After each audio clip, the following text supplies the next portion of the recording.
The House will come to order. Remember, be at their seats. The clerk has opened the roll and you may record your presence. Please rise and give your attention to our House chaplain. Remain standing for the Pledge of Allegiance led by Representative Baker.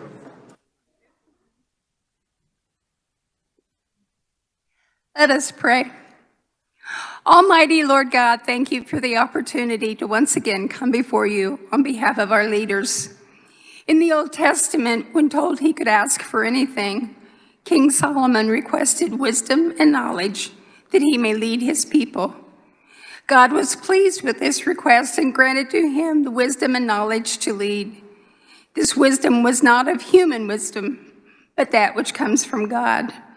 Today, we recognize that we need your wisdom and knowledge because you know the past, the present, and all that lies ahead in the future. And we acknowledge that to gain this wisdom and knowledge, we must begin with fear, awe, and respect for you. I pray this for our leaders today in your great name. Amen.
Have all members had the opportunity to record their presence?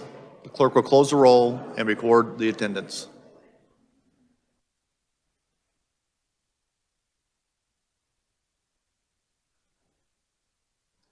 The Speaker recognizes Representative Dotson on a point of personal privilege.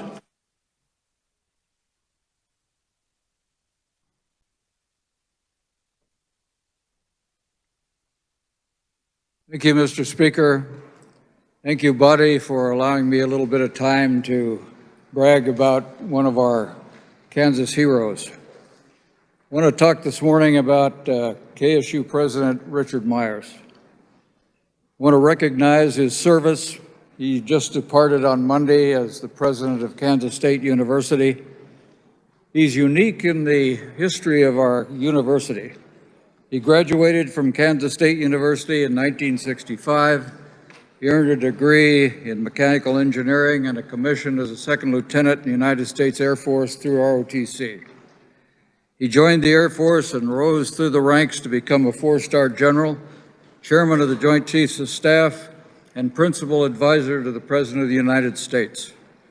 General Myers first served as the interim president from April to November 2016, and then as 14th president of Kansas State University from November 2016 to February 2022.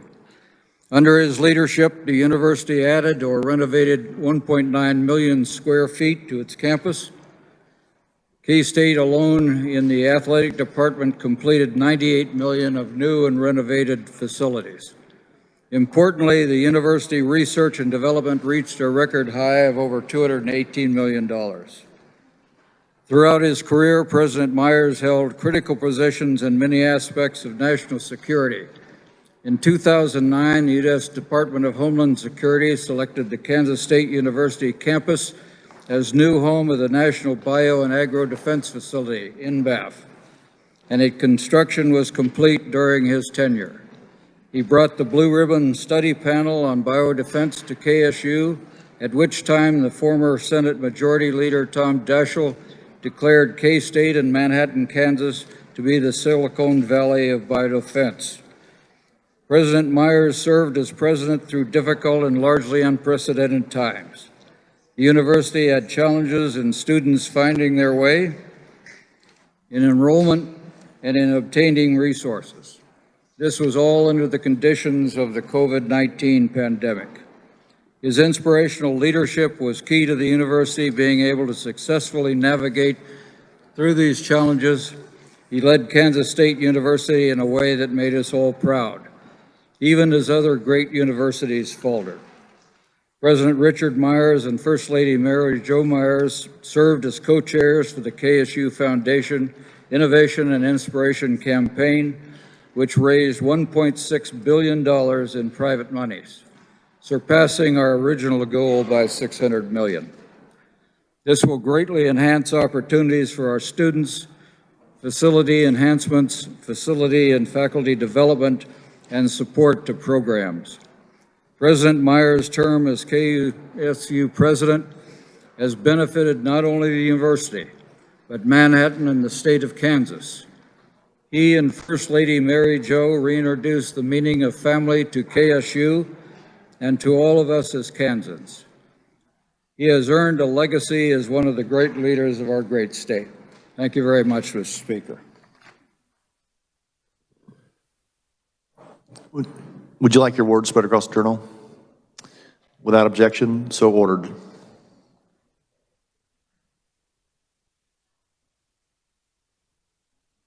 Speaker recognizes Representative Woodard and Ballard on a point of personal privilege.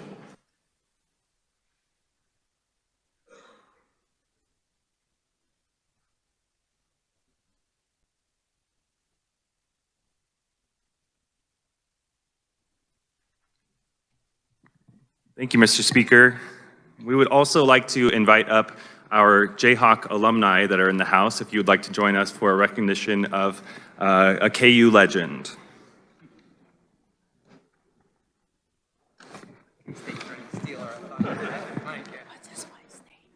Marianne, I'm introducing them. Oh, sorry. Where do you want? I'm going to stop here, and then I'll have you, and then I'll come back to. Yeah. All right, thank you, Mr. Speaker. Colleagues, I rise today in honor of the incredible work and dedication of Dale Seiferling. Dale is the president at KU Endowment Association, and earlier this year announced that he will be retiring later this summer. Dale joined KU Endowment Association in 1981, over 40 years ago, when he began his work as the Director of Public Affairs. Subsequently, he served in roles with increasing responsibility, including the Director of Major Gifts, Vice President for Development, and Executive Vice President before being named President in 2002.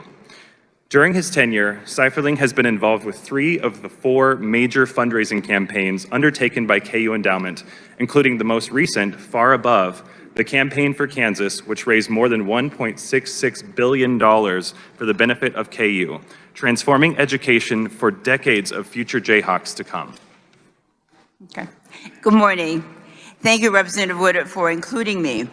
As Dale's state representative, I want to thank him for his dedication to the University of Kansas.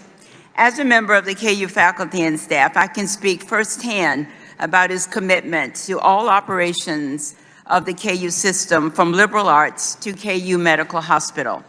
Under his leadership, the KU Endowment has become one of the top performers in terms of effectiveness, raising more money as a percentage of their operating costs than any other public institution nationwide.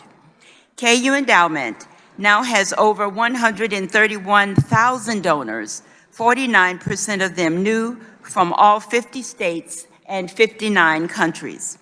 Dale is also a great colleague to work with. He is personable, he's warm, caring, and always willing to help.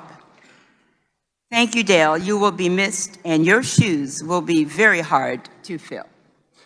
As a former student, student body vice president, university employee, and now a member of the KU Endowment team, of course not when I'm here, I appreciate the work that Dale, his organization, and his leadership have done to make the University of Kansas and the state of Kansas a better place. Today, Dale is joined by his wife, Mary Ann Seiferling, his daughter, Tess Seiferling, colleagues Christy Hinkle and Lori Comstock, and KU's Chancellor, Doug Girard. Colleagues, please join me in thanking Dale for his 40 years of service to KU Endowment Association, the University of Kansas, and the state of Kansas.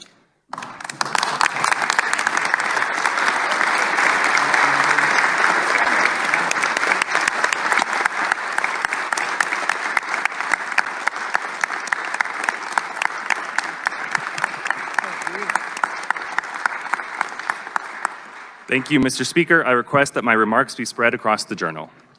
Without objection, so ordered.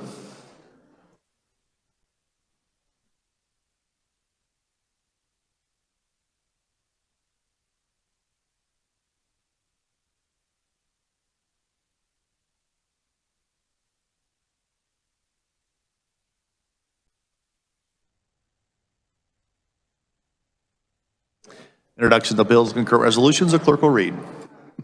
House Bill number 2711 by the Committee on Taxation, an act concerning taxation, reducing the rate of sales and compensating use tax imposed on all sales and further reducing the rate on sales of food and food ingredients relating to income tax, making the food sales tax credit a refundable income tax credit, and discontinuing such credit when sales tax on food is 0%.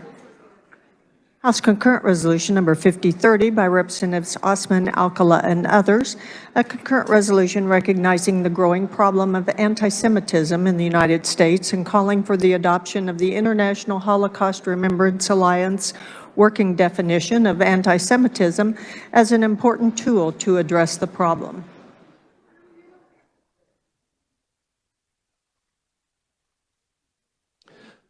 Change of reference. House Bill 2618 is withdrawn from the Committee of Taxation and referred to the Committee of Financial Institutions and Rural Development.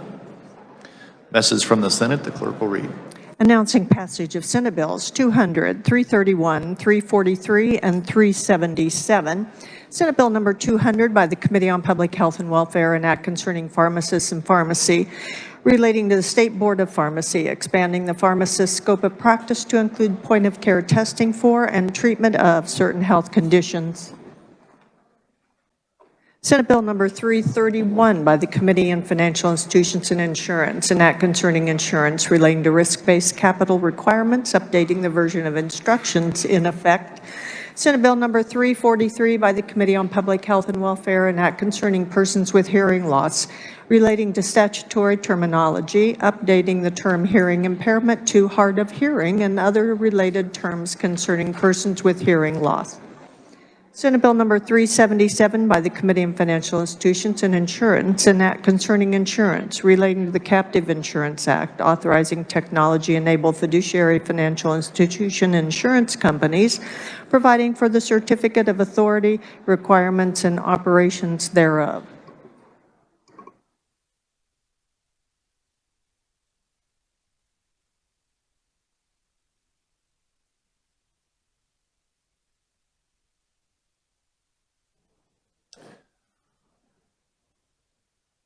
Final action.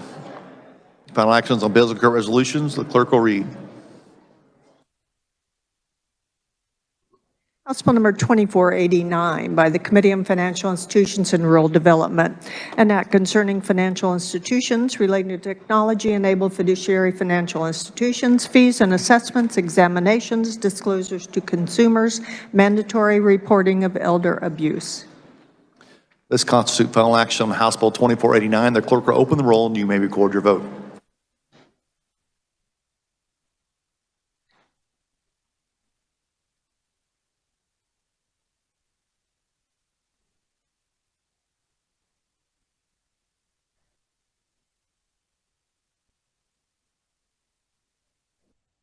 As every member had the opportunity to record their vote, the clerk will close the roll. Does any member desire to explain his or her vote? Does any member desire to change his or her vote? With 120 voted in favor and 0 against the passage of House Bill 2049, the same having received the constitutional majority, the bill is hereby declared passed. The clerk will record the vote. Final action, the clerk will read. House Bill number 2537 by the Committee on Judiciary, an act concerning the Insurance Department relating to the Kansas Administrative Procedure Act, requiring a hearing at the request of any person subject to an order. This constitutes final action on House Bill 2537. The clerk will open the roll and you may record your vote.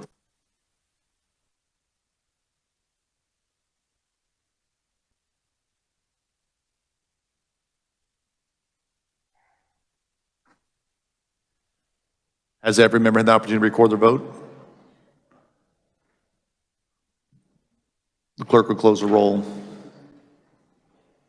Does any member desire to explain his or her vote? Does any member desire to change his or her vote? With 120 voted in favor and 0 against the passage of House Bill 2537, the same having received a constitutional majority, the bill is hereby declared passed. The clerk will record the vote. Final action, clerk will read. Senate Bill number 337 by the Committee on Financial Institutions and Insurance, an act concerning financial institutions relating to the Technology-Enabled Fiduciary Financial Institutions Act pertaining to the pilot program, converting the conditional charter to a full fiduciary financial institution charter. This constitutes final action on Senate Bill 337. The clerk will open the roll and you may record your vote.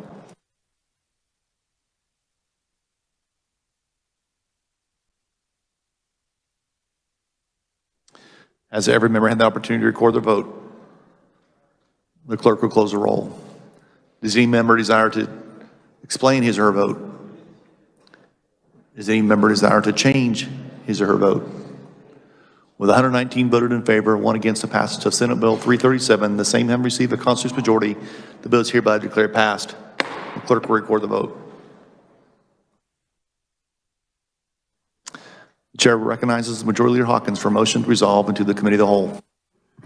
Thank you, Mr. Speaker. I move the House resolve itself into the Committee of the Whole for the purpose of considering those items under the heading of General Orders. You've heard the motion. All in favor signify by saying aye. Opposed, no. The ayes have it. The motion carries. The chair appoints Representative Stephen Johnson to chair the Committee of the Whole.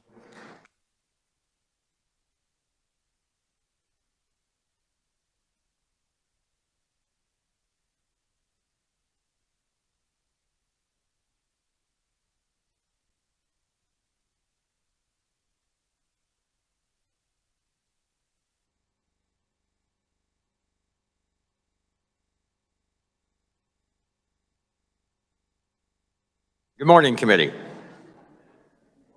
Our first item of business is HCR 5014 for the purpose of carrying House Concurrent Resolution 5014. The chair recognizes Representative Wassinger.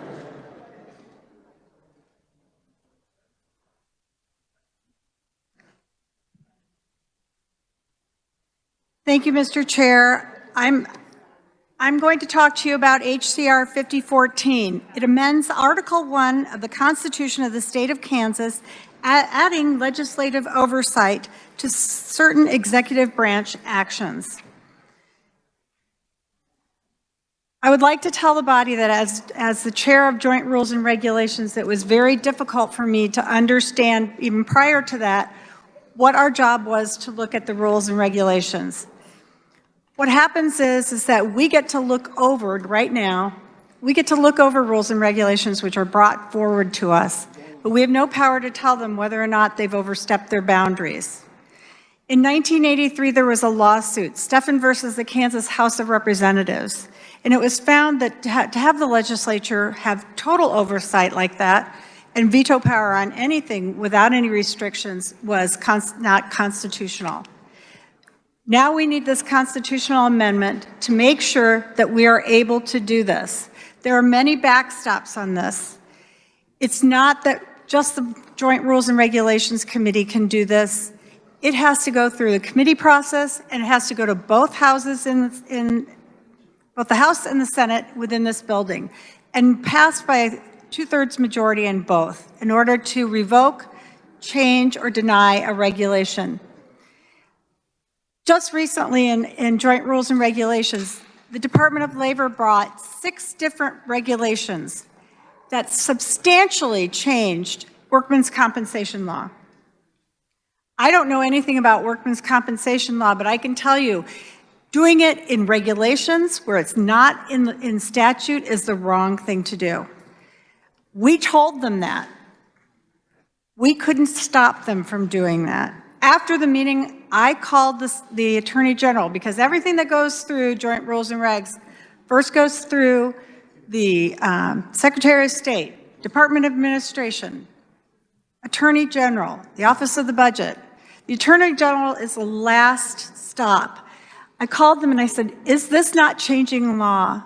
So they revoked their approval for 3 out of the 6. But when you start doing, I don't want to do the rules and regulations. That's not our job. Our job is to legislate. We've been given broad authority to not only carry out the law, but also to create it. This amendment proves that legislative oversight and allows us to be responsible for the legislature, for voting, for creating laws. And with that, I'll stand for questions. On the bill, Representative Carmichael.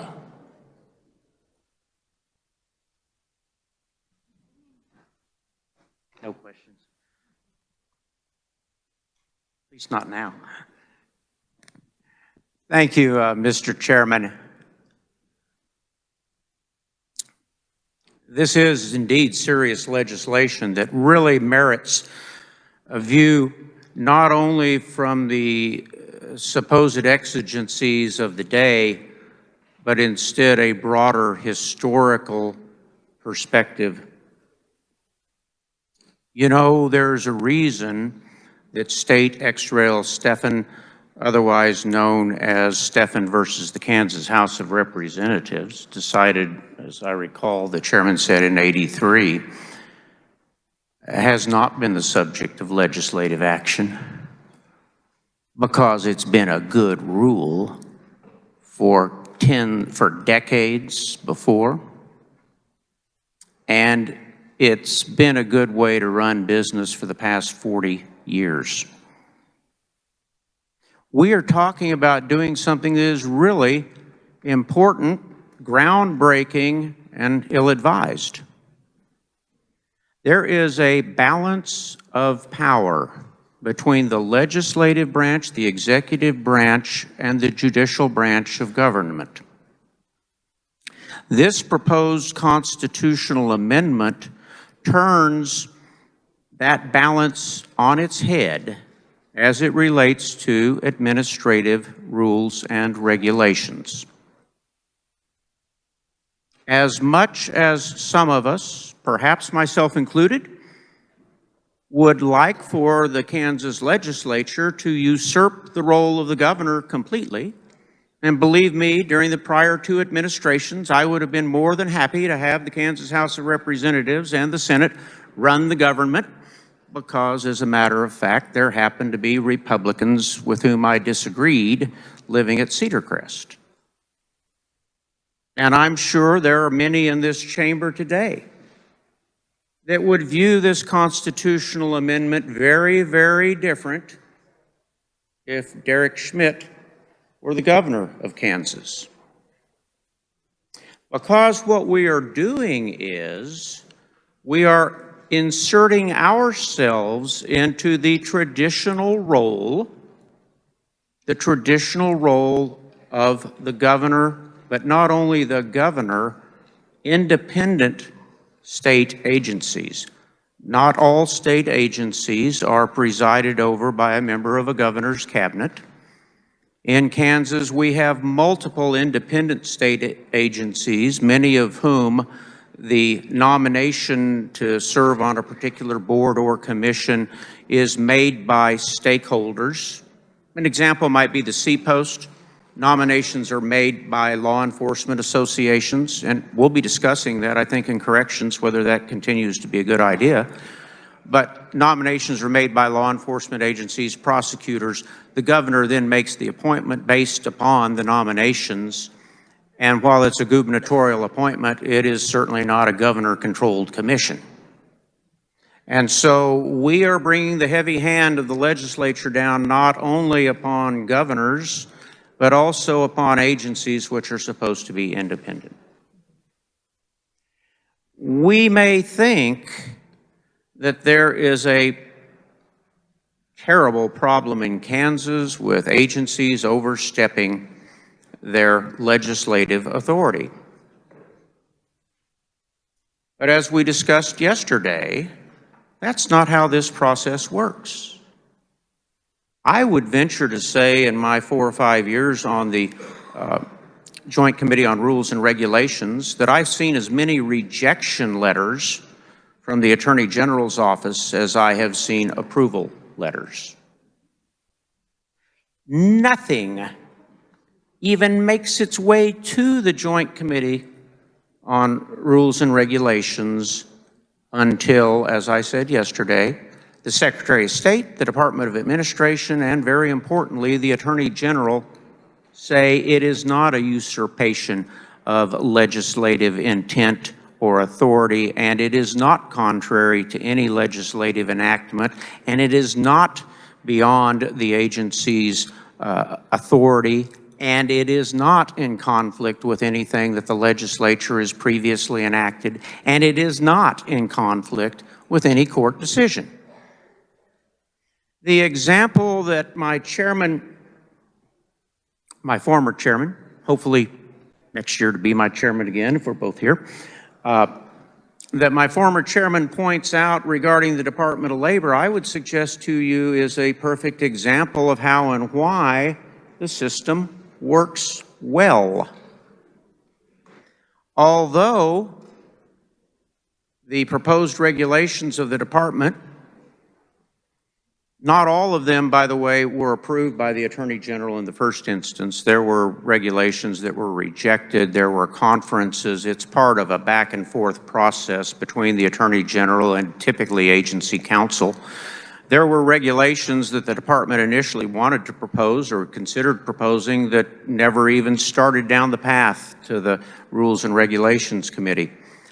But of the 6 that did, as I said yesterday, the Attorney General changed his mind. He says based upon a new court case, that's debatable, but at any rate, he says based on a new court case, he changed his mind and disapproved 3 of them. The agency did what the law, I believe, required. They went ahead and held the public hearing, and after hearing the comments of the public, and taking into consideration the Attorney General's change of mind, whether it would have been legally effective or not, they did not adopt the offending regulations. That's the way the process ought to work. We are not qualified, nor do we have the time to explore the minutiae of every regulation that comes down the pike. Now, if we would like to become a 365-day-a-year professional legislature, we could run that constitutional amendment, and then the Joint Committee and the expert committees in the legislature would have time to review these regulations in detail and write and rewrite, just as the Senate reviews nominations for judgeships and the cabinet members and the agency heads in detail. But we don't have time to do that. If we want to become that type of a legislature, and we want to be intimately involved in rubber stamping, approving, disapproving regulations, then that's the change that we ought to make. This constitutional amendment, however, is an invitation for those of us who don't know all the facts to make decisions to revoke regulations based upon fables, war stories, what we heard, or what some lobbyist grabbed us by the collar the night before and told us about the effect of a regulation. It's not good government. Now, I know many of you are not persuaded by what the United States Congress does. many of you wish that today, instead of considering this constitutional amendment, that we were talking about perhaps the Convention of the States. But we're not. This is what we're talking about today. But the federal model works. We follow the federal model, and not surprisingly, when President Trump was in office, Democrats complained vociferously about what administrative agencies did by way of regulation, and now that Joe Biden is president, Republicans complain vociferously about administrative regulations. That's the nature of the to and fro. That's the nature of the balance between the executive and the legislative branches of government. Based upon a recent flurry of activity, some of which, by the way, myself and our former chair from Wamego worked pretty hard to put some statutory guardrails, that's the new word, guardrails in place. We didn't satisfy everybody. We made this process a lot better. In particular, the use of financial impact statements, meaningful financial impact statements, is a tremendous advance. A requirement to confer with the stakeholders on both sides of an issue before promulgating, and promulgating means putting it out there for comment, a regulation, is a really, really good idea. Here's where the statutory scheme, though, has gone astray, and I think causes the majority of the complaint that we hear today. And that is, as it related to the financial impact statements, we assigned the task of reviewing those financial impact statements to the Division of the Budget. And it makes pretty good sense that the Division of the Budget would be a good place to start to look to see if the agency complied with the requirement for financial impact. But the problem is, we developed the statute in such a way, pardon me for the itchy nose, my mother told me that meant we're going to have company. But the Division of the Budget is the last stamp, the last approval stamp. And so as a result, the regulation comes through, not the last stamp, one of the first stamps, I apologize. Where it ought to be is last stamp, okay? It's one of the first stamps. The regulation comes through and they spend tens of hours, hundreds of hours, I can't remember, 2.5 or more full-time equivalent positions looking at regulations and financial impact statements. The problem is they stamp it, then they send it on to the Secretary of State, it goes to the Attorney General says, no, you can't do this, you need to do that, the agency revises the regulation, and then it goes back to the Division of the Budget. I can't remember how many pages our former colleague who became Director of the Budget told me that they have to review, but it's literally thousands of pages. And it's over and over again because we messed up and we put them at the wrong point in the process. I believe there is still yet pending legislation that would put the Division of the Budget at the end of this process. Why is that important, you might ask?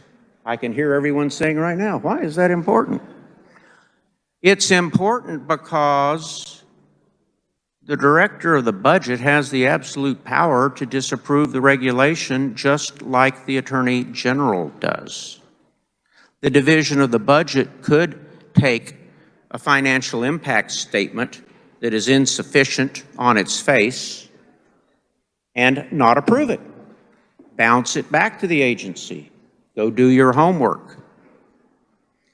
But in neither administration has the Director of the Budget had time to do that because we got it wrong. We put them at the beginning of the process, and so they have to keep doing the same things over and over again. If the division of the budget were at the end of the process where they could do a meaningful review and say, no, you haven't done your financial impact statement, I'm not going to approve it, and bounce it back, then we would have meaningful financial impact statements. If we don't have confidence in the division of the budget, we could also statutorily give the legislature, maybe the LCC, maybe you really want to give the Joint Committee this type of authority, but the authority to take a look at a financial impact statement and say, we're not disapproving your regulation, but your financial impact statement does not comply with the law, and therefore it can't progress beyond this point until you fix it. That would be legislative intervention in a way that is permissible under the well-established law and constitution of this state, going back to State Ex Rel Stephan and for many decades before, without constitutional action. I suggest to you that would be a better way to accomplish the purpose. The purpose being to evaluate what is the financial impact not only upon the SGF, which is what we used to get, but the financial impact upon businesses, citizens, and others affected by a regulation. We could do that, but that's not what we do here. Another avenue that we only discussed for a short moment yesterday is the legislative prerogative that when a bill comes through the Joint Committee on Rules and Regulations, which we believe is not good public policy. The Attorney General says it complies with the law, the Secretary of State says it's in proper form, the Department of Administration has approved it, but we don't think it's a good idea. We have the power to introduce a bill to repeal a particular regulation. Now, there may have been recently filed a bill to repeal Department of Labor's regulation, I don't know, but as far as I know, it hasn't been introduced by the Joint Committee, which has the power to do that when we think that agencies have gone outside the guardrails. There is, however, an example of an attempt to do that. It's been tried. I hold before me House Bill number 2032. I wouldn't want to say the representative's name, but I can tell you he's from the 92nd District in Wichita and lives on Leonette Street with his wife, Cheryl. He introduced a bill last year to repeal an administrative regulation that came from the Department of Wildlife and Parks. That regulation permitted night hunting in Kansas. Night hunting, in my view, is the unsportsmanlike and dangerous practice of hunting animals by spotlight or by night observation devices known as nods. By the way, I own spotlights and I own nods and I own a rifle that I could probably be pretty successful at night hunting, but I don't think it's sportsmanlike and I don't think it's safe. So I introduced a bill to repeal that regulation. There was not a groundswell of legislative outrage, and so my bill lies unheard in committee, and I'm not terribly surprised. But we have a clear way. If there's a problem here, we have a way to address it without amending our Constitution. And that's simply for the Joint Committee or any member to introduce a bill, and if the legislature agrees, it is repealed. Oh, can the governor veto? Sure. Republican or Democratic governor alike can veto. It might come as a surprise to you that there are some administrative regulations that come out that governors I have known in both parties didn't like. And if a bill would have come through, they wouldn't have vetoed it. But even if you don't like what the governor does or doesn't do with the bill, you can always override a governor's veto. So we have the tools to deal with the perceived problem. The problem is we don't use the tools that are at hand. And so we are here today to swat a fly, not with a fly swatter, but with a hammer. And the end effect is very much like when you swat a fly with a hammer instead of a fly swatter, you break something in the process. And what this constitutional amendment does is it breaks a well-worn, well-used statutory and constitutional scheme that has served the state well for tens of, I don't know if I can say tens of decades, but certainly for decades. Now, while it's certainly my intention to vote no on this legislation, I think there are some things that we might do to make at least the process of considering it more meaningful to our constituents and to allow better and better informed voter participation in the constitutional amendment process. And with that hopeful thought in mind, I have some envelopes here. I think they're called amendments. So, Mr. Chairman, I have an amendment.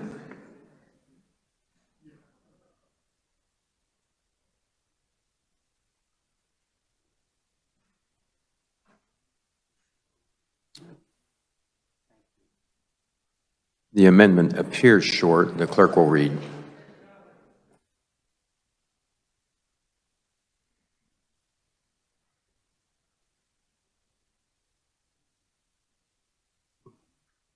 Page 2, line 7, by striking all after at, by striking all in lines 8 and 9, and line 10 by striking all before the period and inserting a special election which is hereby called on August 2nd, 2022, pursuant to Section 1 of Article 14 of the Constitution of the State of Kansas, to be held in conjunction with the primary election held on such date. And to explain, very simply, it says, let's vote on this as soon as possible. Because if this is, in fact, the disaster that's being abused by the present administration, we need to stop it as soon as we can. And there's no reason to delay. Let's vote on it as quickly as possible, and the most reasonable time would be in conjunction with a special election, which has already been scheduled on the amendment designed to deny pregnant women their right of bodily autonomy. We can vote on this at the same time. Now, not only is it important that if there are abuses if there are abuses by the current administration, that we stop it as soon as we can, it also makes sense to put this amendment on at the same time as we already have a constitutional amendment. And that in part relates to a concept known as down ballot fatigue. And as some of you may recall, some years ago when we were talking about moving election dates and setting up elections for every November and trying not to put everything on the general election ballot, because we know that voters, the longer the ballot gets, the less likely it is that they will get to the bottom of that ballot and consider constitutional amendments.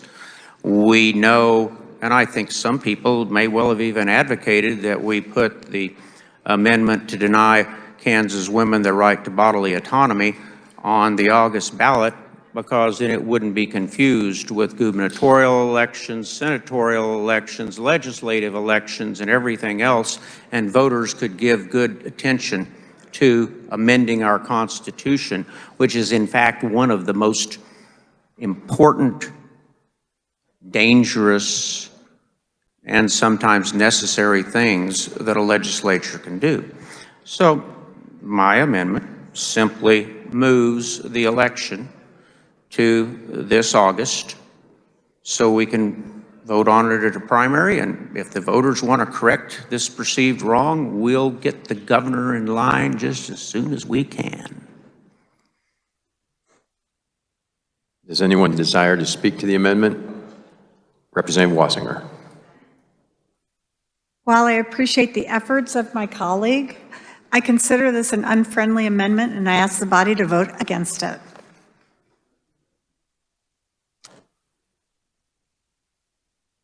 Does anyone else desire to speak to the amendment?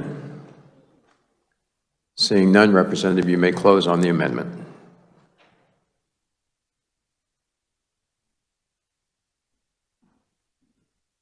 Thank you, Mr. Chair. If you don't want to stop these perceived wrongs as soon as possible, if you want to put them off for another day, then vote no on this amendment. But as for me, I intend to vote aye, and I move my amendment. Heard the motion by Representative Carmichael to amend. All those in favor signify by saying aye. Aye. Opposed, no. No. The noes appear to have it. The noes do have it. Back on the bill. Representative Carmichael. Thank you, Mr. Chairman. Thank you, colleagues.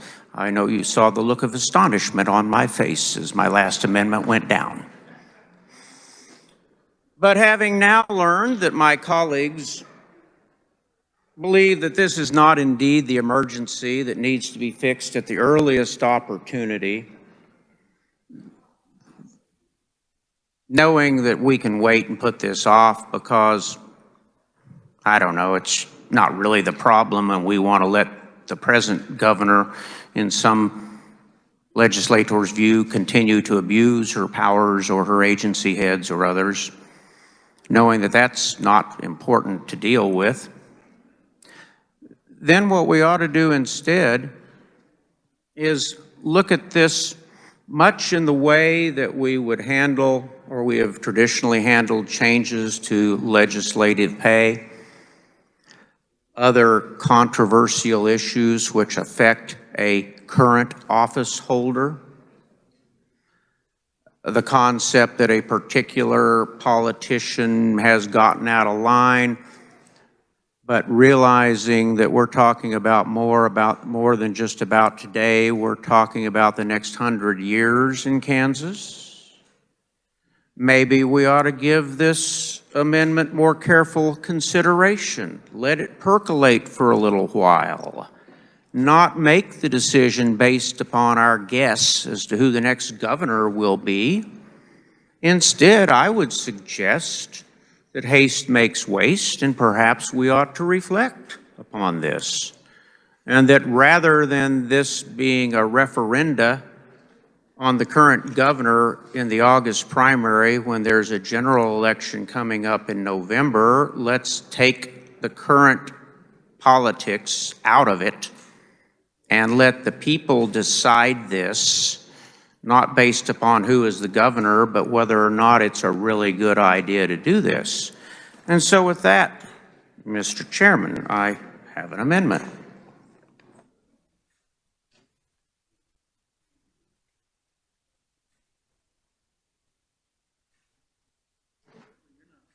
And the amendment appears short. The clerk will read.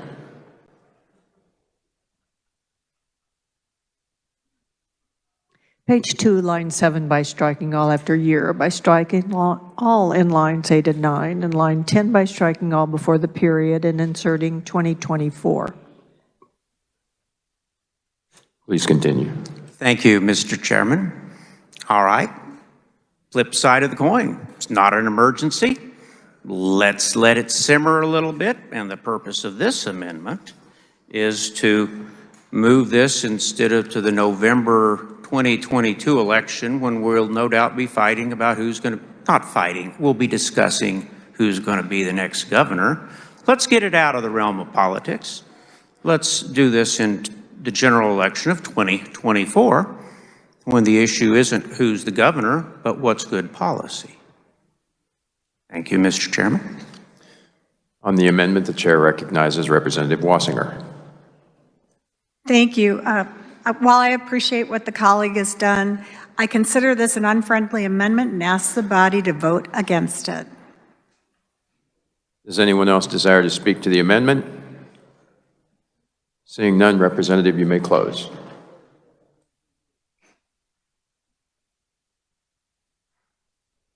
I think we all understand what the issue is, and I therefore close and move my amendment. Thank you. You've heard the motion by Representative Carmichael to amend. All those in favor signify by saying aye. Aye. Opposed, nay. No. Noes appear to have it. Noes do have it. Motion fails. Back on the bill. Thank you, Mr. Chairman. You know, when a motion fails, it doesn't necessarily mean that the legislator bringing the motion has failed. Putting up the good fight is a part of the legislative process, and I think we all understand that.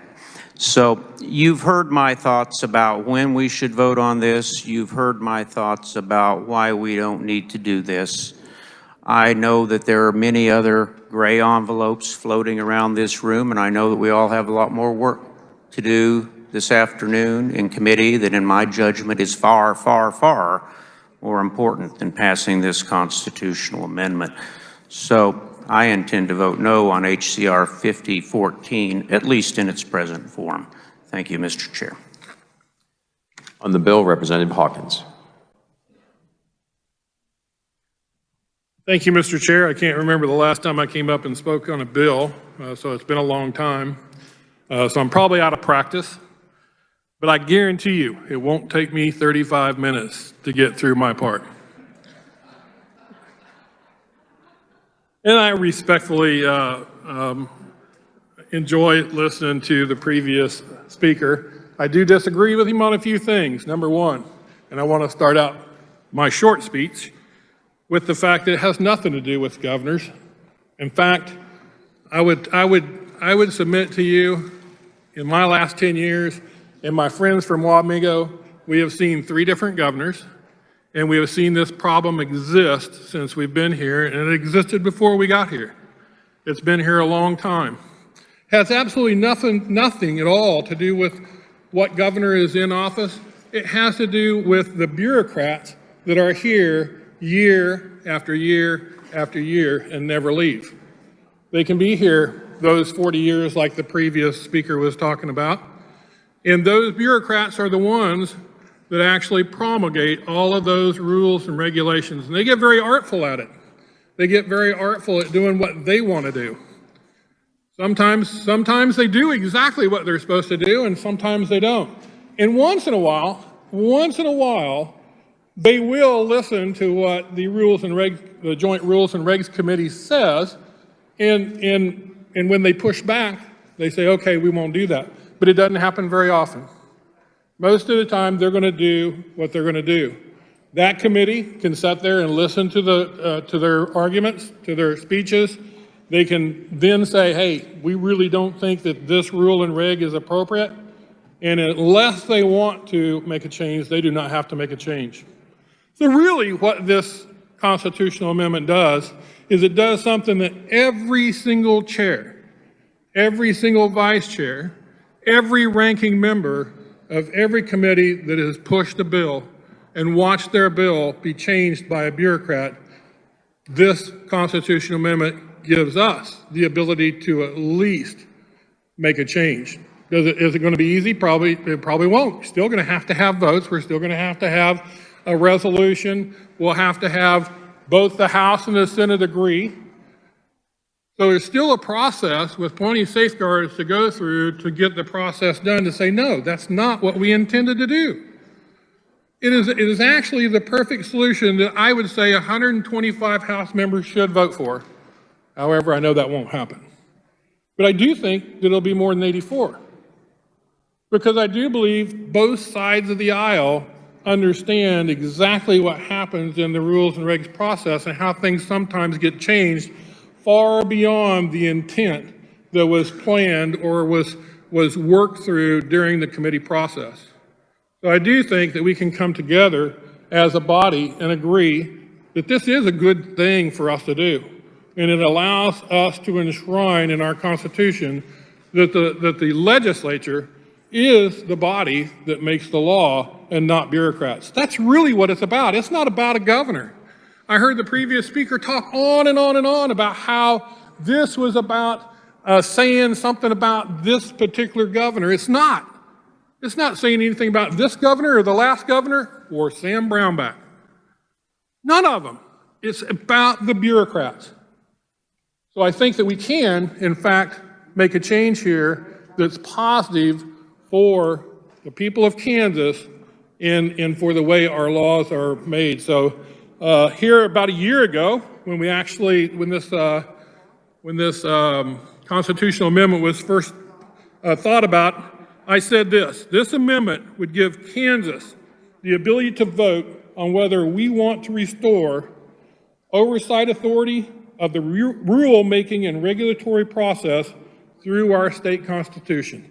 That's exactly what this does, and I asked for you to vote in support for this, and let's get this done and get it on the ballot. Thank you. On the bill, Representative Heiberger.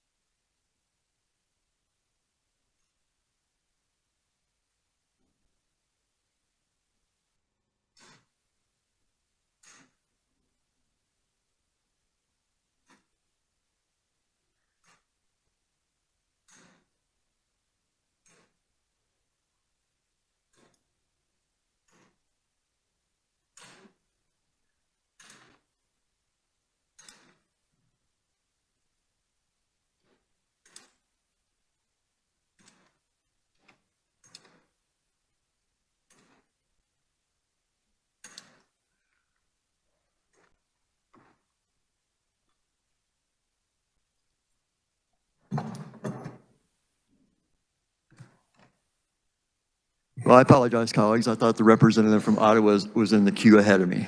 So, good morning, colleagues. It's lipstick time again. Now, what I think is the real problem with this bill is that it gives the authority to revoke regulations to the legislature rather than the Legislative Coordinating Committee where it should be. But I don't have an amendment for that. But I do have this.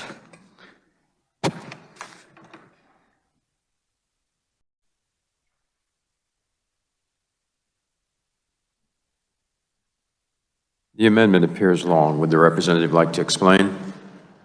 Actually, it's very simple. It just makes it clear that the governor would have the authority to veto any revocation made under this constitutional amendment, just like every other act we do here other than a resolution. Thank you for the explanation. Is there an objection to waiving the reading of the amendment?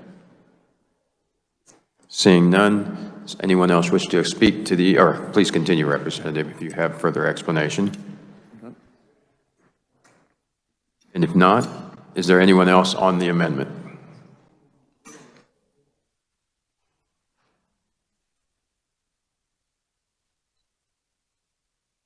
Anyone wish to speak to the amendment? Representative Wassinger. Thank you, colleague, for bringing this amendment. I consider it unfriendly and ask the body to vote against it.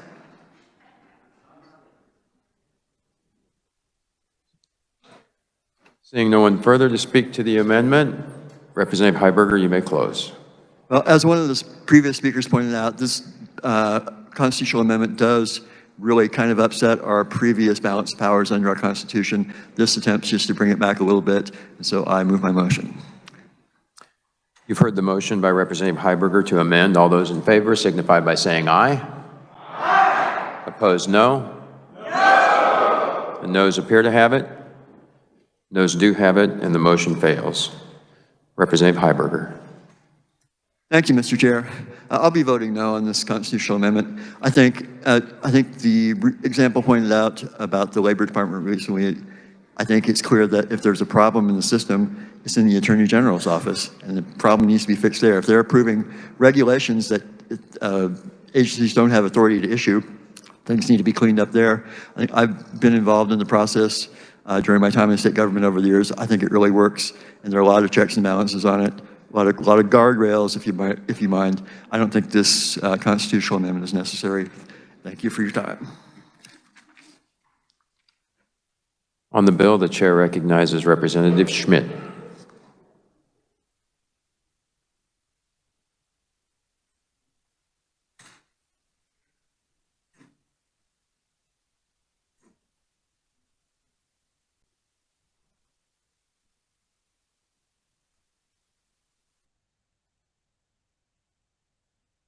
Thank you, Mr. Chairman. I apologize to my colleagues, but I'm confused. I used to be a civics teacher, as some of you also were. And I know we have a bill, we have attempts being made to restore civics teaching. After seeing this amendment, that's probably a good idea. We also have a bill that has been proposed that teachers need to lay out lesson plans for a full year. If this passes, we may have to change that. Because when I taught civics, I explained the three branches of government. I said the legislative makes laws, the executive enforces the laws, and the judicial interprets the laws. Apparently, that's not good enough. So now we're going to change that Constitution. If I were teaching civics today, I would have to amend my lesson plans for the year. I'm also part of the Water Committee, which is in the process of doing something quite controversial, but also quite needed, and that is to establish a new cabinet-level department. People have spent a long time working on this, long before I was here. And they've put together a great number of details. They've consulted many experts. And whether this will pass or not, I don't know. But if it does, then this would mean that someone who was not part of that process, who did not consult all of those experts, would then be able to second guess whatever that agency does and create problems for them to enforce what they're trying to accomplish. I don't think that makes good sense. The current system does not preclude review by the legislature of agency actions, but it does provide a method to do it, and that has been done. We heard examples of how that's been done, and my colleague mentioned earlier all of the ways that can be done, and the ways that those are done are constitutional.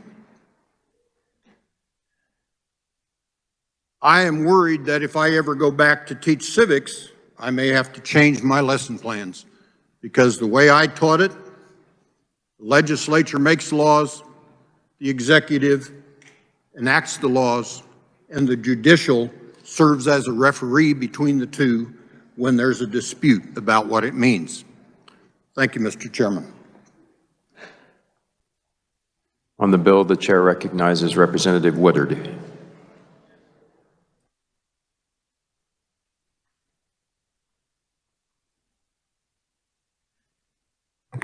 Thank you, Mr. Chair. I have a gray folder. Since we are on a path of fast-tracking constitutional amendments in this chamber, it's very frustrating because there are several constitutions amendments out there that have not had hearings, that have not had the opportunity to be heard and let folks come in and talk about. My gray folder removes the unconstitutional ban in the Kansas Constitution of same-sex marriage. We also have an unconstitutional statutory ban on it too.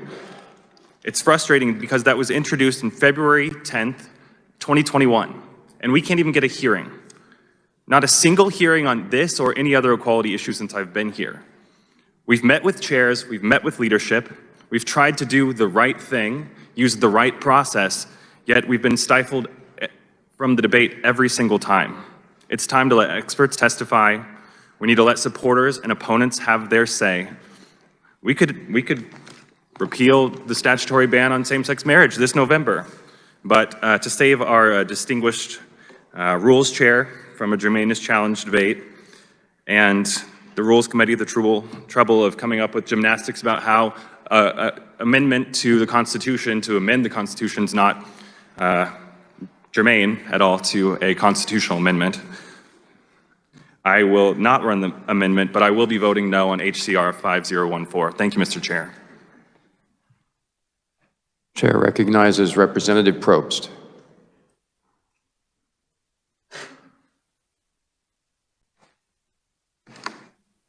Thank you, Mr. Chair.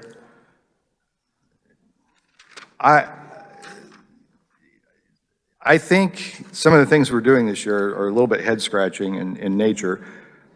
And I agree with the first speaker from Wichita. We have a remedy for this. If we're unhappy with some of the rules, we have the authority to do this and fix this. And it struck me during the debate that a lot of this is kind of inside baseball stuff that I think probably people in the outside world, they might have ideas about bureaucrats, or they might have thoughts about onerous rules and regulations, but I just don't know that they care about how those happen or how those are fixed.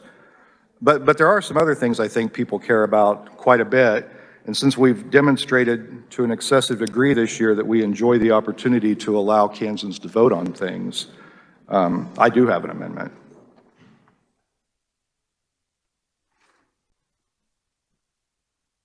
The amendment appears long. Would the representative like to explain?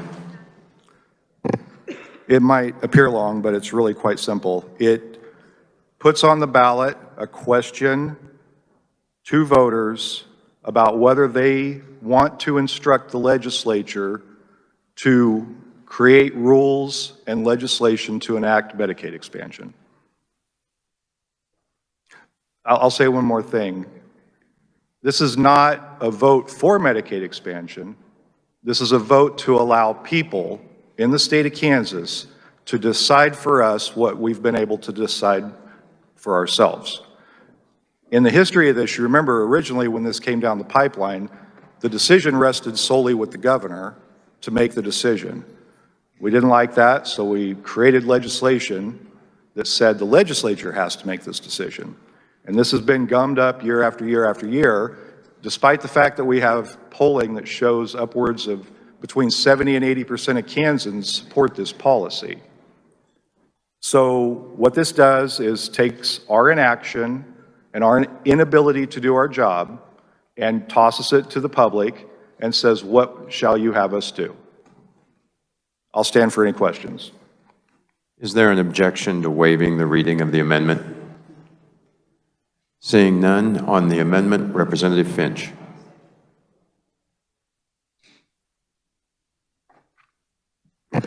It is a good day to talk about civics education. One of the parts of civics is a concept called germaneness, and whether or not an amendment to a measure presents a wholly separate and different question than the underlying measure that is under debate. And I believe that this amendment does in fact do that, and that it does violate the rules of germaneness of this chamber, and therefore, Mr. Chairman, I challenge the germaneness of the amendment.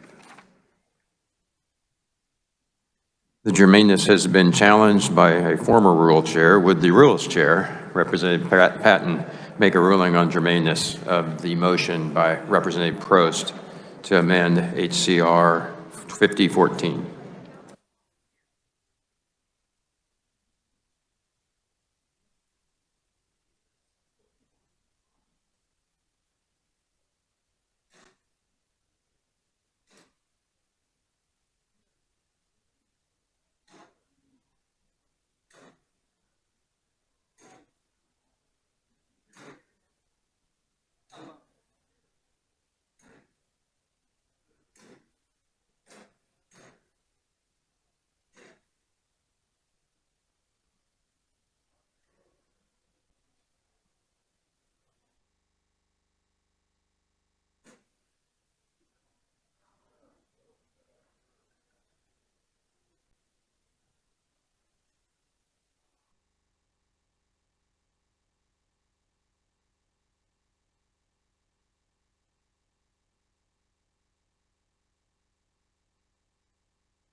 Chair recognizes Rules Chair Patton for a ruling on the germaneness question.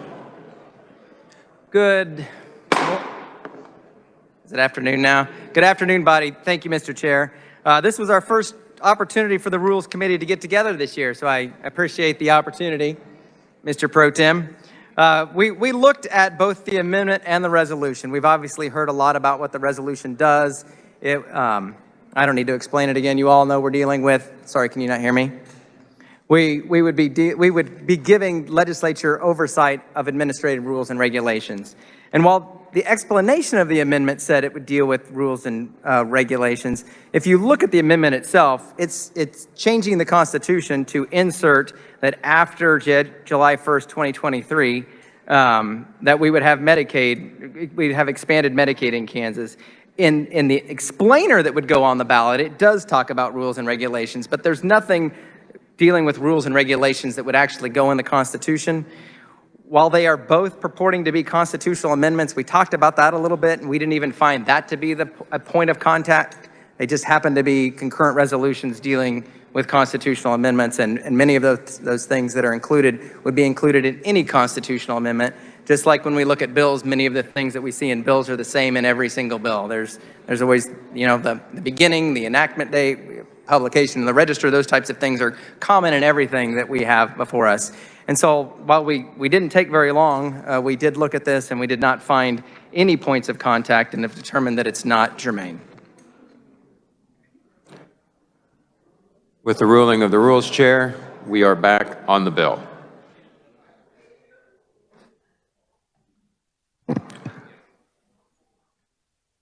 I find it difficult to think that there's no points of contact when we're dealing with a constitutional amendment, replacing it with another constitutional amendment, and the Constitution is the overarching document of everything we do here.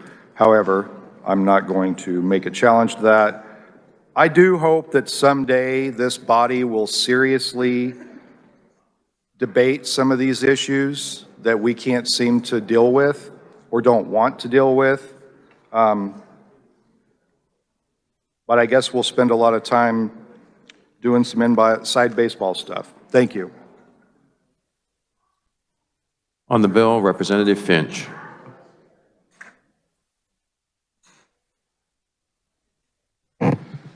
Thank you, Mr. Chairman. I know a lot of words have been offered up today on this issue, but it's an important issue.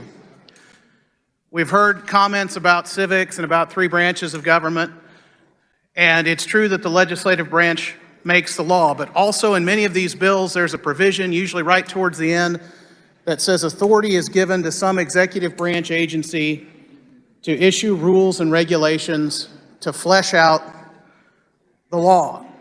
And those rules and regulations have the effect of law. And since federal devolution's been happening since the 1970s, we have seen a massive increase in the number of rules and regulations that get issued by states, essentially creating an almost de facto fourth branch of government.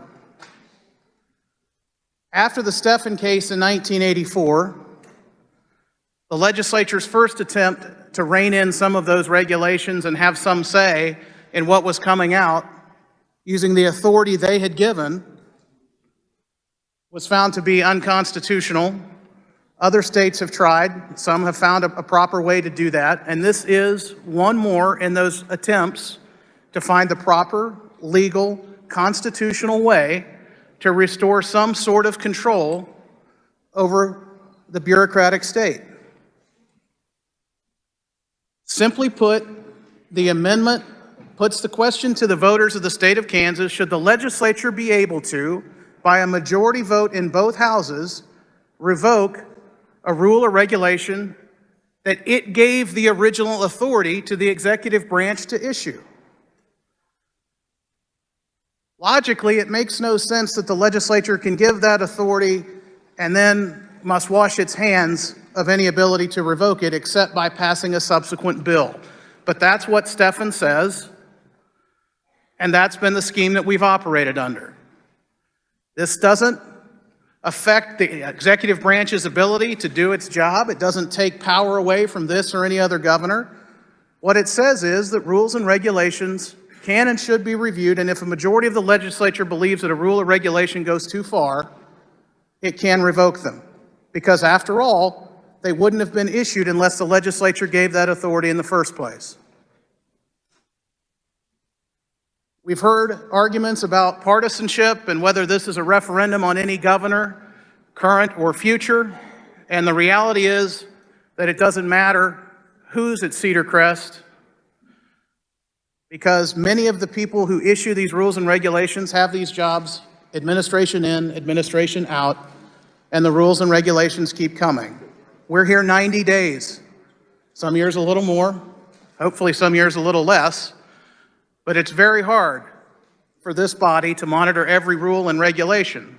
But when one or more is issued that is truly egregious, that goes beyond the scope of authority that the legislature gave, this amendment lets the citizens of Kansas decide if we should have the ability to revoke that without giving the governor a veto over that decision. You've heard it said that this fast-tracks this amendment. It does not fast-track this amendment. This amendment was introduced last year. It's been sitting below the line for almost a year.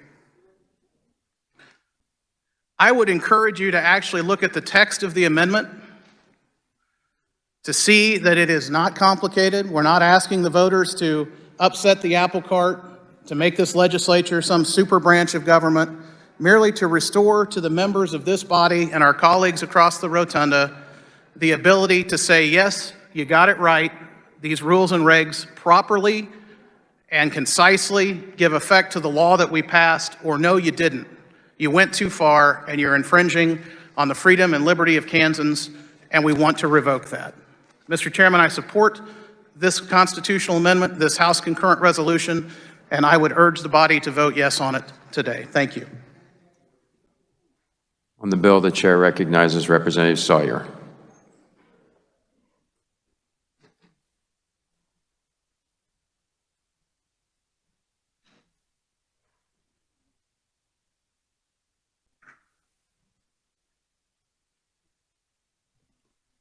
I'm going to keep this short. I do have an amendment. I'll talk about it here in a second. But there are a lot of good constitutional amendments that have been introduced this session. You've heard Representative from Johnson County talk about one. We just saw the representative from Reno County offer one. Unfortunately, these constitutional amendments, even though they're good constitutional amendments, aren't getting hearings even. We don't have a chance in committee for the proponents and opponents to have their say. We don't have a chance to debate the issues on the floor, and I think that's sad. I think that this is a body where we should give ideas the opportunity to be debated on and voted on. So with that, I'm going to offer a gut-and-go amendment.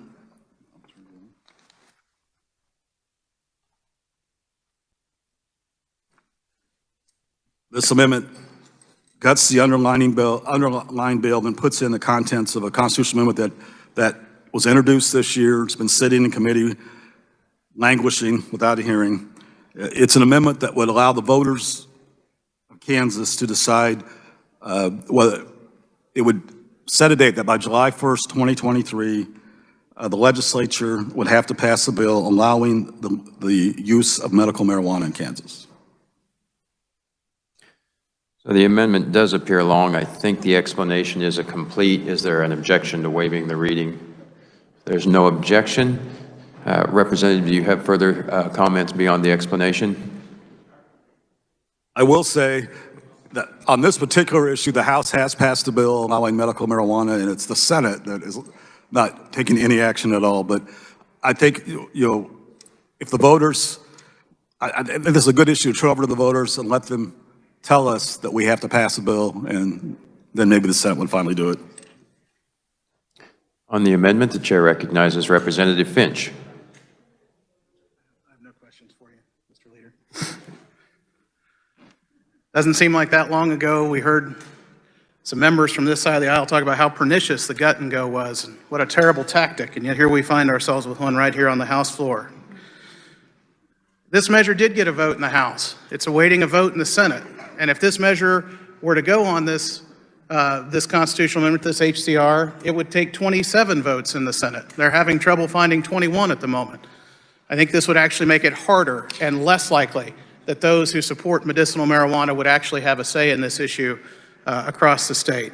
But I also believe that it's like the prior amendment that was offered, submits a completely different and separate and distinct question than the one that we're debating here today. And for that reason, I believe that it's also not germane. And I would challenge the germaneness, Mr. Chairman. The germaneness of the amendment has been questioned. Would the Rules Chair, Representative Patton, make a ruling on the germaneness of Representative Sawyer's motion to amend HCR 5014?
We got several of those. We made a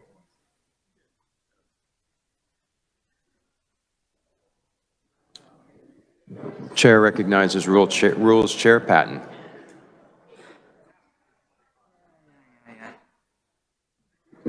Thank you, Mr. Chair. We're back again, pretty much the same analysis we had on the last one. And I should clarify, yes, they're both constitutional amendments, so you could argue that that is a point of contact. But it is a gut and go, as the carrier of the amendment said. It strikes everything that we're discussing. There's really no relation we could find between use of marijuana and the oversight of rules and regulations. Completely different questions. And so therefore, again, we found that the amendment is not germane. Thank you, Mr. Chair. With the ruling, we are back on the bill. Representative Sawyer. Thank you. I'm not going to challenge the ruling of the Rules Chair, but again, we have some issues in committees that we would like to have hearings on, and we believe that we should have good debate, and hopefully that'll happen before the session's over. There is no further discussion. Representative Wassinger, you may close. Mr. Chair, I close. You've heard the motion by Representative Wassinger to report HCR 5014 favorably. All of those in favor signify by saying aye. Aye. Opposed, nay. Nay. The ayes appear to have it. Division has been called. Clerk will open the roll and you may vote. Seeing 15 hands, a roll call is in order. Clerk will open the roll and you may record your vote.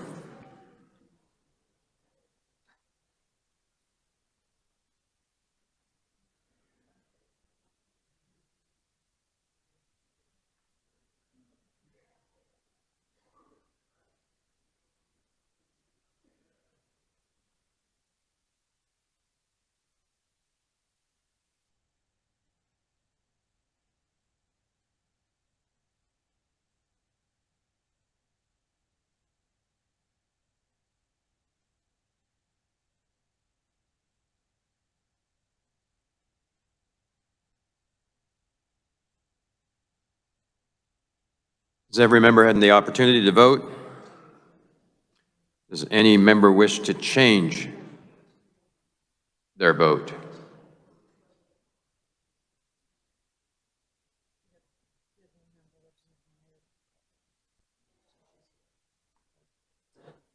We want to wait for Rogers.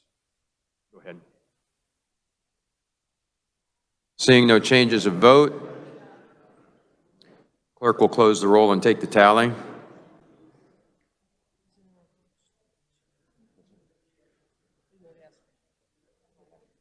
Yep. 77 having voted in favor and 42 against, the motion passes. Our next item of business this evening is House Bill 2591. For the purpose of carrying House Bill 2591, the chair recognizes Representative Waymaster.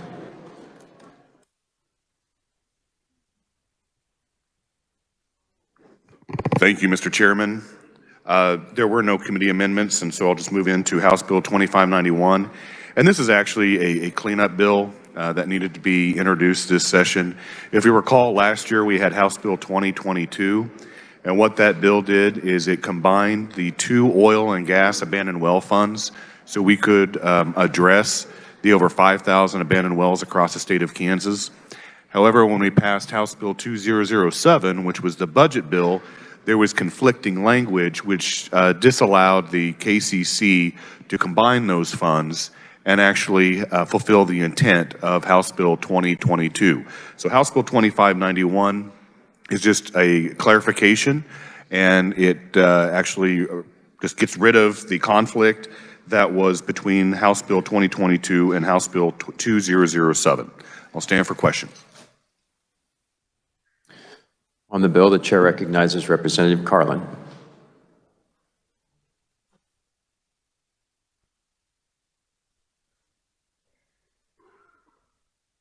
Thank you, Mr. Chair. Yes, I just rise in support of this bill. It's just a cleanup, and it's really nice to be doing important business of the state. Chair recognizes Representative Keither.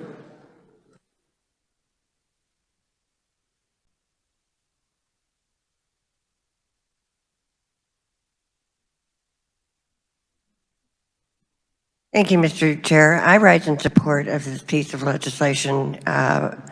Dealing with abandoned oil wells in the state of Kansas has been at a critical level for years.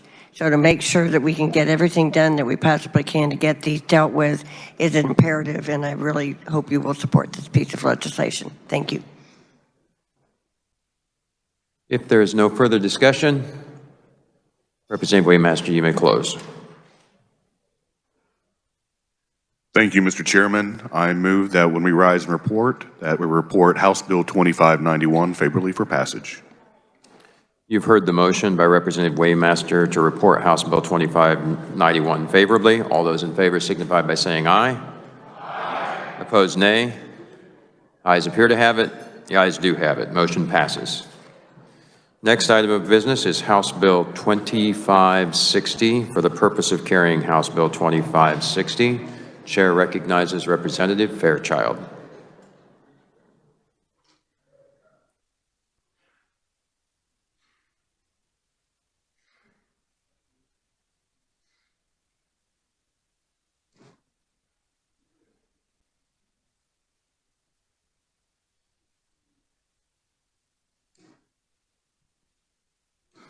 Thank you, Mr. Chairman. There were no committee amendments. I move the adoption of the committee report.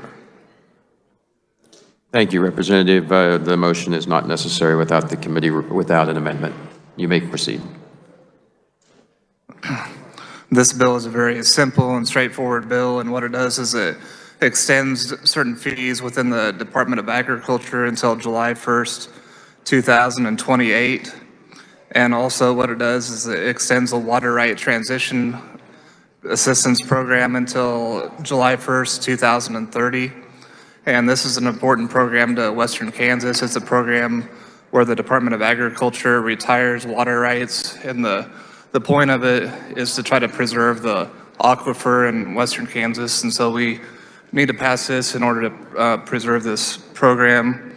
During the committee, we were told that the Department of Agriculture hasn't increased any of their fees since 2009, and so I think they have a good track record as far as not increasing any of their fees.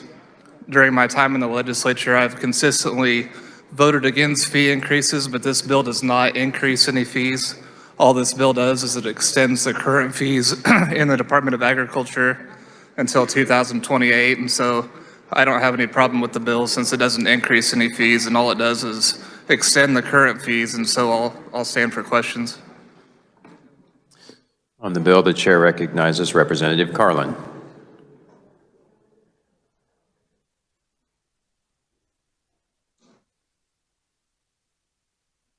My colleague did a very nice job of explaining the bill, and I stand in support. Thank you. If there's no further discussion on the bill, Representative Fairchild, you may close. Thank you, Mr. Chairman. I move that when the committee rises and reports that we report HB 2560 favorably for passage. You have heard the motion by Representative Fairchild to report House Bill 2560 favorably. All those in favor signify by saying aye. Opposed, nay. Ayes appear to have it. Ayes do have it. Motion passes. This will conclude our general orders. The chair recognizes the Majority Leader. Thank you, Mr. Chair. I move we rise and report. You've heard the motion to rise and report. All in favor signify by saying aye. Opposed, no. Motion passes.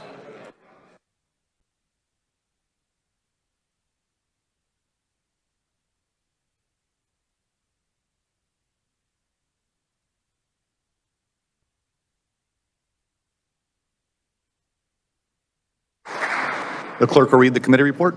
Mr. Speaker, your Committee of the Whole recommends House Bills 2591, 2560 be passed, House Concurrent Resolution number 5014 be adopted. The Speaker recognizes Representative Johnson. I move adoption of the Committee of the Whole report. You've heard the motion. All in favor signify by saying aye. Opposed, no. The ayes have it. The committee report is adopted. Reports of standing committees, the clerk will read. Committee on Judiciary recommends House Bill 2508 be passed. Committee on Education recommends Senate Bill 62 be amended. The bill be passed as amended. Committee on Judiciary recommends House Bill 2574 be passed. Committee on Judiciary recommends House Bill 2620 be amended and the bill be passed as amended. Committee on Taxation recommends House Bill 2467 be amended, the bill be passed as amended. Committee on Corrections and Juvenile Justice recommends House Bill 2634 be passed. Committee on Appropriations recommends House Bill 2548 be amended, the bill be passed as amended.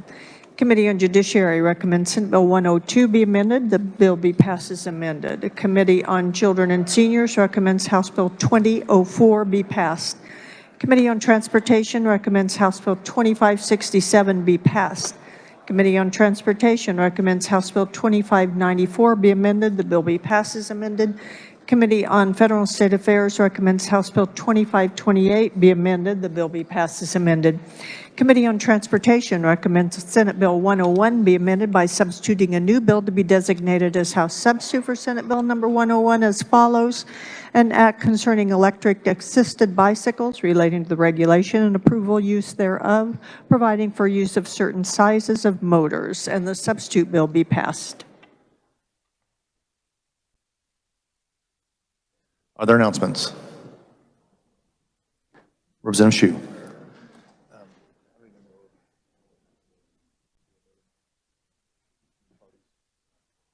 Thank you, Mr. Speaker. Ranking Dems, we will not be meeting for lunch, although lunch is available in the Minority Leader's office. Check your emails. Representative Epley.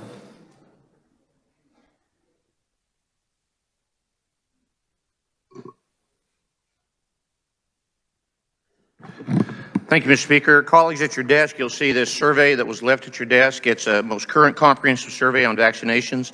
It's a very positive message about required vaccinations, KDH authority, and religious exemptions. I hope you'll read it and be knowledgeable about vaccinations. 600 Kansans were surveyed in this by Glenn Bolger. Thank you very much, Mr. Speaker. Representative Prael.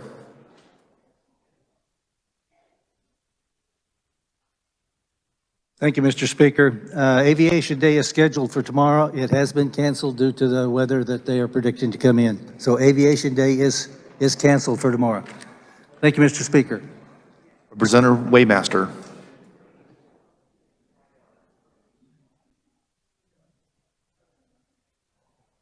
Thank you, Mr. Speaker. House Appropriations Committee, we're going to resume our discussion in 112 North upon adjournment of the House. Thank you, Mr. Speaker. Representative Ballard.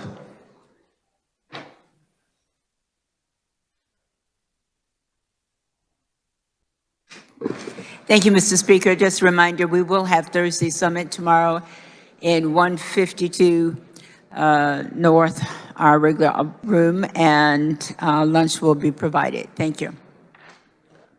Representative Woodard.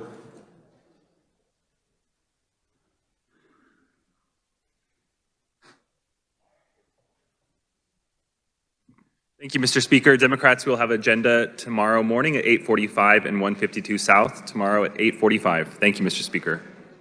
Majority Leader Hawkins.